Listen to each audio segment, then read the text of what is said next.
सुनो ना, रात के 1 बजे हैं। बाहर बारिश की बूंदें खिड़की पर टकरा रही हैं और मैं अभी भी कांप रही हूँ, क्योंकि जो हुआ वो कोई सपना नहीं था, वो सच था। इतना सच कि मेरी सांसें अभी भी उस रात की गर्मी से भरी है। मैं रोशनी हूँ, उम्र 24 साल, और आज मैं तुम्हें बताने जा रही हूँ कि मेरे चाचा सदैश के साथ, मेरे चाचा के साथ जो हुआ वो ना तो गलत था ना सही। बस वो था, वो तड़प, वो आग, वो सांसों का वो खेल जो कभी खत्म नहीं होता। कल रात मैं उनके कमरे के बाहर खड़ी थी। दरवाजा थोड़ा सा खुला था, अंदर सिर्फ मोमबत्ती की रोशनी।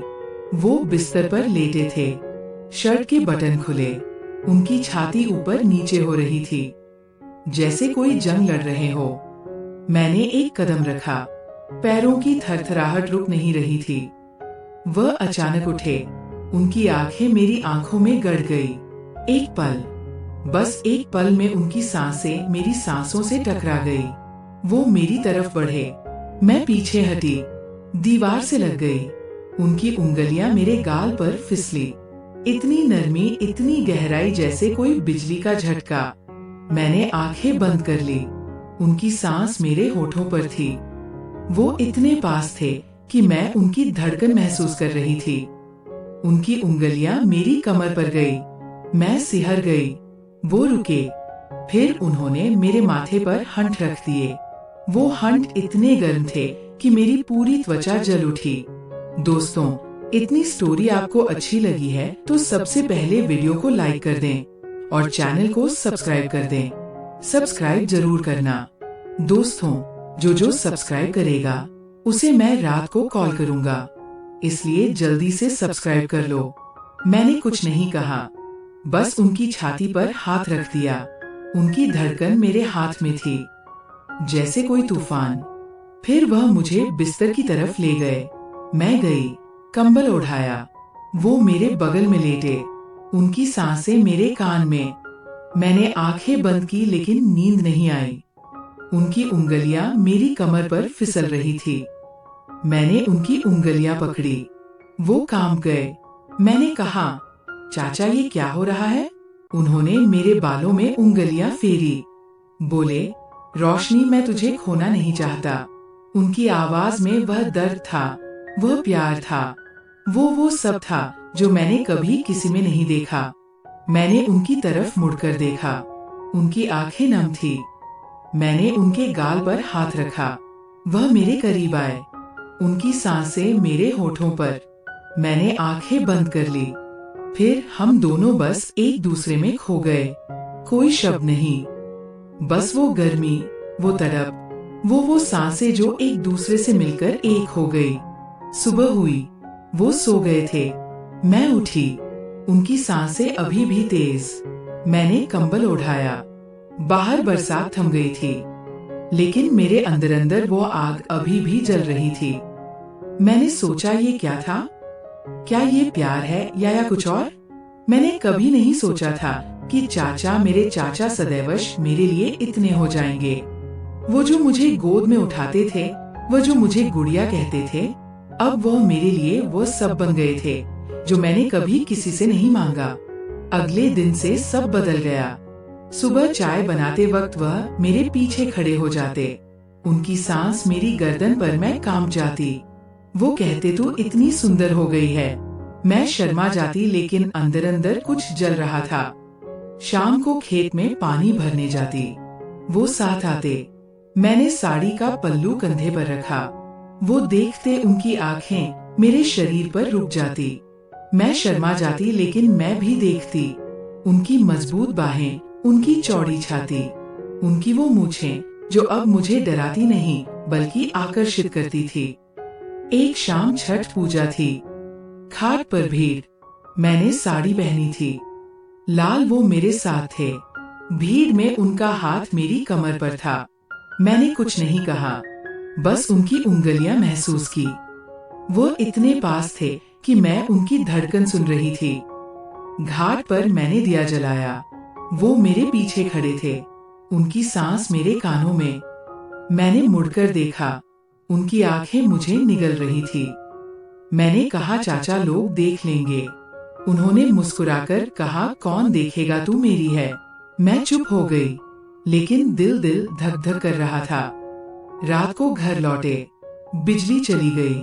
उनके कमरे में गई, वह मोमबत्ती जलाकर बैठे थे। मैंने कहा चाचा मुझे डर लग रहा है। वो उठे, मेरे पास आए, हाथ पकड़ा। इतनी गर्मी थी उस हाथ में कि मेरी उंगलियां पिघल गई। वो बोले आजा मेरे पास। मैं गई, बिस्तर पर लेटी। वो मेरे बगल में कंबल ओढ़ाया। उनकी सांसें मेरे कान में, मैंने आंखें बंद की, लेकिन नींद नहीं आई। उनकी उंगलियां मेरी कमर पर फिसली। मैं सहर गई, वो रुक गए। फिर उन्होंने मेरे माथे पर हाथ रख दिए। इतनी नरमी, इतनी गहराई। मैंने उनकी छाती पर हाथ रख दिया। उनकी धड़कन मेरे हाथ में थी, जैसे कोई तूफान। रात भर हम बस एक दूसरे को छूते रहे। कोई बात नहीं, बस वो तड़प, वो गर्मी, वो सांसें। सुबह हुई तो वह सो गए। मैं उठी, उनकी सांसें अभी भी तेज। मैंने कंबल ओढ़ाया। बाहर सूरज निकल आया था, लेकिन मेरे अंदर अंदर वो तूफान अभी भी चल रहा था। फिर दिन बीतते गए। हर रात वो मेरे पास आते, कभी छत पर, कभी खेत में, कभी चूल्हे के पास। हम बस एक दूसरे को महसूस करते, कोई शब्द नहीं, बस वो नजरें, वो उंगलियां, वो सांसें। मैंने कभी नहीं सोचा था कि चाचा के हाथ इतने मजबूत होंगे, इतने सुरक्षित। एक दिन चाचा की पत्नी का फोन आया। वो कह रही थी मैं अगले हफ्ते आ रही हूँ। चाचा का चेहरा सफेद पड़ गया। मैंने देखा वो उदास हो गए। रात को मैं उनके पास गई, बोली चाचा आप उदास क्यों हो? उन्होंने मुझे गले लगाया, बोले रोशनी तुझे खोना नहीं चाहता। मैंने उनकी आंखों में देखा, वो नम थी। मैंने कहा मैं कहीं नहीं जाऊंगी। वो मुस्कुराए, फिर उन्होंने मुझे अपनी तरफ खींचा। उनकी सांसें मेरे होठों पर। मैंने आंखें बंद कर ली। दोस्तों, इतनी स्टोरी आपको अच्छी लगी है तो सबसे पहले वीडियो को लाइक कर दें और चैनल को सब्सक्राइब कर दें। सब्सक्राइब जरूर करना दोस्तों, जो सब्सक्राइब करेगा उसे मैं रात को कॉल करूंगा, इसलिए जल्दी से सब्सक्राइब कर लो। वो रात हम दोनों में कुछ और हो गया। वो प्यार था, वो तड़प थी जो अब सिर्फ छूने से नहीं रुक रही थी। अब हर रात मैं सोचती हूँ अगर वह आ गई तो, अगर उन्होंने देख लिया तो। लेकिन फिर भी मैं हर रात उनके कमरे के बाहर खड़ी हो जाती हूँ, बस एक बार, और वो सांसें महसूस करने के लिए। सुनो, मैंने कभी किसी को नहीं बताया, लेकिन आज तुम्हें बता दिया। अब तुम बताओ, क्या मैं गलत हूँ? क्या ये प्यार है या ये वो सब है जो मैंने कभी किसी से नहीं मांगा? मैं रोज सोचती हूँ अगली रात क्या होगा। क्या वह फिर मुझे बुलाएंगे या मैं खुद चली जाऊंगी, पता नहीं। बस ये सवाल मेरे दिमाग में घूम रहा है, और ये सवाल मुझे रात भर जगा रखता है। मैं रोशनी हूँ, 24 साल की, और मेरे चाचा सदैश वो मेरी जिंदगी बन गए हैं। वो जो मुझे बचपन में गोद में उठाते थे, अब वो मेरे लिए वो सब है जो मैंने कभी किसी से नहीं मांगा। और मैं अब भी कांप रही हूँ, क्योंकि जो हुआ वो कभी खत्म नहीं होगा। अब तुम सोचो, क्या मैं पागल हूँ या क्या ये बस दिल की बात है? दोस्तों, इसका आपको नेक्स्ट पार्ट चाहिए तो कमेंट में लिखते पार्ट 2 और लाइक करके चैनल को सब्सक्राइब जरूर करना। और पार्ट 2 कड़ी 50 बार आ गया तो मैं इसका पार्ट 2 लेकर आऊंगी।